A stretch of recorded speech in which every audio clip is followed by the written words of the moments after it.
set at the crossroads of three continents. The land known today as Israel has been a stage for some of humanity's most defining stories. In the next few minutes, we will travel back in time, tracing its evolution from legendary patriarchs to the bustling towns of the medieval era. The earliest layers of Israel's history emerge in the Bronze Age, when nomadic groups roamed the southern Levant. Biblical tradition records the patriarchs, Abraham, Isaac, and Jacob, who, according to the Genesis narrative, received a divine promise of land. While the historicity of these figures remains debated, archaeological evidence from the 20th century excavations at sites such as Jericho confirms the presence of settled communities by the Late Bronze Age, 1550 to 1200 BCE.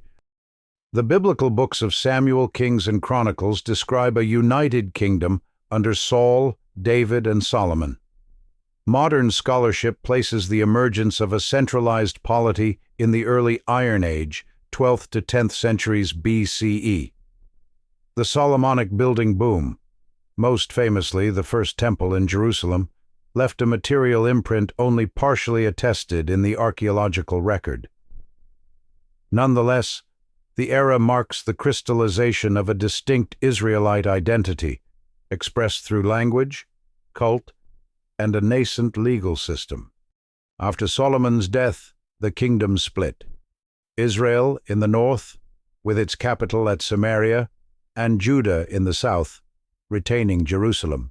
Over the next 2 centuries, Israel fell under the expanding shadow of the Assyrian Empire. In 722 BCE, the Assyrians captured Samaria, deporting many inhabitants, a pivotal event that contributed to the 10 Lost Tribes legend.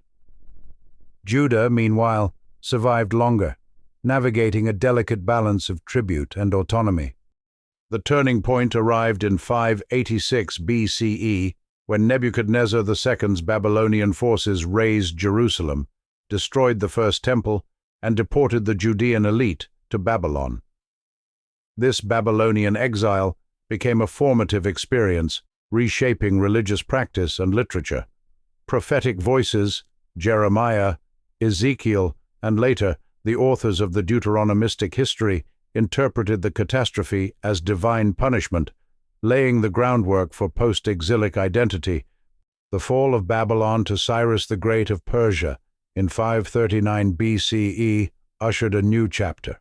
The Persian decree allowed the exiles to return and rebuild the temple. During this period, many biblical texts were edited and canonized, and the community reorganized under the priestly class, with figures such as Ezra and Nehemiah overseeing religious and civil reforms.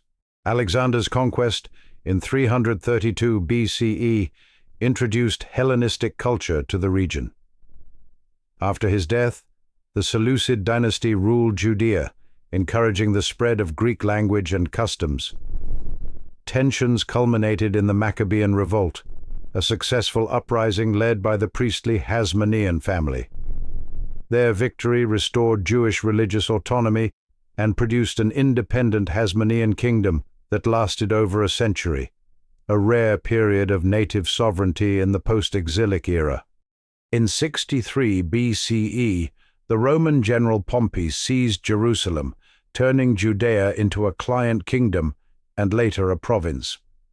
Under Herod the Great, the Second Temple was vastly expanded, a monumental undertaking that symbolized both Roman patronage and Jewish religious centrality. The period also saw the composition of critical texts, such as the Dead Sea Scrolls, reflecting the diversity of Jewish thought on the eve of the Common Era. Following the Christianization of the Roman Empire, the region, renamed Palestina, experienced a gradual shift in demographic and religious composition. While Judaism persisted, Christianity flourished, prompting the construction of monumental churches in Jerusalem, Nazareth, and the Galilee.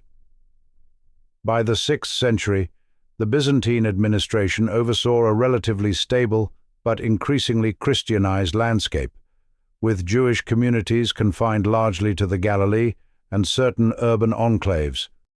The decisive transformation occurred in 638 CEE, when the Rashidun Caliphate, led by Umar ibn al-Khattab, captured Jerusalem. Islamic rule introduced new administrative structures, while allowing people of the Book, Jews and Christians, to maintain their places of worship under the dhimmi system.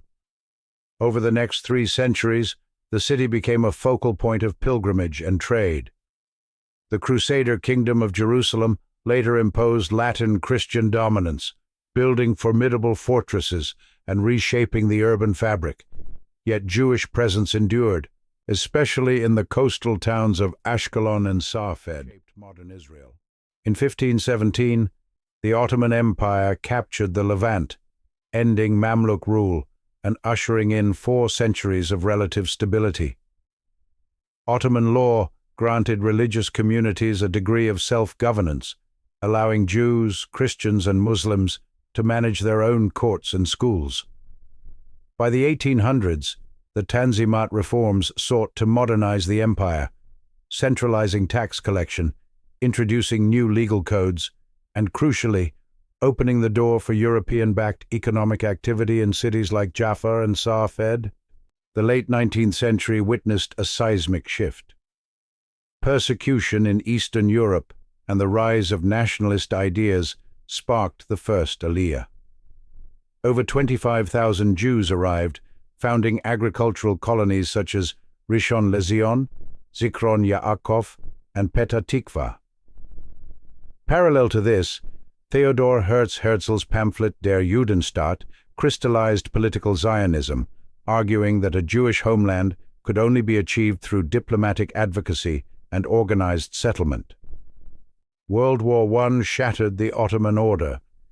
In 1917, Britain issued the Balfour Declaration, pledging support for the establishment of a national home for the Jewish people in Palestine, while also respecting the civil and religious rights of existing non-Jewish communities. The 1922 League of Nations mandate formalized British administration, setting the stage for intensified Jewish immigration and the emergence of a dual national political landscape. During the 1920s and 30s, the Jewish Yishuv grew from 80,000 to over 400,000, establishing institutions, schools, hospitals, the Histadrut Labor Federation, and buying land for new towns. Arab opposition to the demographic shift erupted in the 1936 to 1939 Arab Revolt, a nationalist uprising that prompted the British Peel Commission's 1937 proposal to partition the territory, a concept that would re-emerge after World War II. The horror of the Holocaust left Europe's Jews desperate for refuge. Between 1945 and 1948, Britain's restrictive immigration quotas led to the clandestine Aliyah Bet boats, many of which were intercepted. In November 1947, the United Nations voted Resolution 181, recommending the partition of Palestine into separate Jewish and Arab states, with Jerusalem under international administration. The plan was accepted by the Jewish leadership but rejected by Arab states, setting the stage for conflict. On the 14th of May 1948, David Ben-Gurion proclaimed the State of Israel. Within hours, armies from Egypt, Transjordan, Syria, Lebanon, and Iraq invaded. The ensuing War of Independence lasted until early 1949, ending with armistice agreements that granted Israel control of a larger territory than the UN plan allotted. Approximately 700,000 Palestinian Arabs fled or were expelled, a tragedy that remains central to the conflict's narrative. The new state faced an existential challenge: absorbing massive immigration. The Ma'abarot, transit camps, housed Jews from Europe, the Middle East, and North Africa, swelling the population to 2 million within a decade. Militarily, Israel confronted neighboring hostility, culminating in the 1956 Suez Crisis, when Israel, Britain, and France seized the Sinai Peninsula to wrest control of the canal.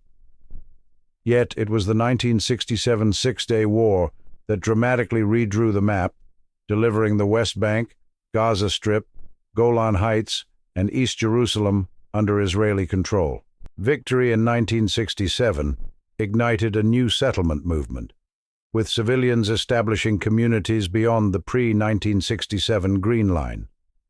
The strategic depth, however, proved costly. In October 1973, Egypt and Syria launched the Yom Kippur War, catching Israel off guard and plunging the world into an oil crisis. The war reshaped Israeli military doctrine and underscored the need for durable peace arrangements. Diplomacy eventually broke the cycle of war. The 1979 Egypt-Israel Peace Treaty, brokered at Camp David, returned the Sinai to Egypt in exchange for normalized relations, a historic first. 2 decades later, the 1993 Oslo Accords sparked hope for a two-state solution, granting limited self-rule to the Palestinian Authority in parts of the West Bank and Gaza. A 1994 treaty with Jordan further cemented Israel's regional integration. The early 2000s were marked by renewed violence. The Second Intifada saw suicide bombings and heavy Israeli military responses, costing thousands of lives. In 2005, Israel unilaterally disengaged from the Gaza Strip, evacuating 21 settlements. Subsequent conflicts, 2006 with Hezbollah in Lebanon and 2014 in Gaza, underscored the fragility of security. Yet 2020 brought a diplomatic breakthrough. The Abraham Accords normalized ties with the United Arab Emirates, Bahrain, Sudan, and Morocco, reshaping Middle Eastern alliances. Today, Israel is a global leader in technology, biotech, and renewable energy, often dubbed the startup nation. Its population, over 9 million, mixes Jews from every continent, a growing Arab minority, and a vibrant Christian and Druze presence. Yet challenges persist: the status of Jerusalem, the future of the West Bank settlements, security concerns, and a deeply divided political landscape. How Israel navigates these issues will shape not only its own destiny, but that of the broader region. From the waning days of medieval rule to a modern state that stands at the forefront of innovation, Israel's journey is a tapestry of resilience, conflict, and renewal. If you found this overview insightful, please give the video a thumbs up, share it with friends, and subscribe for more deep dives into world history. Thanks for watching, and see you next time.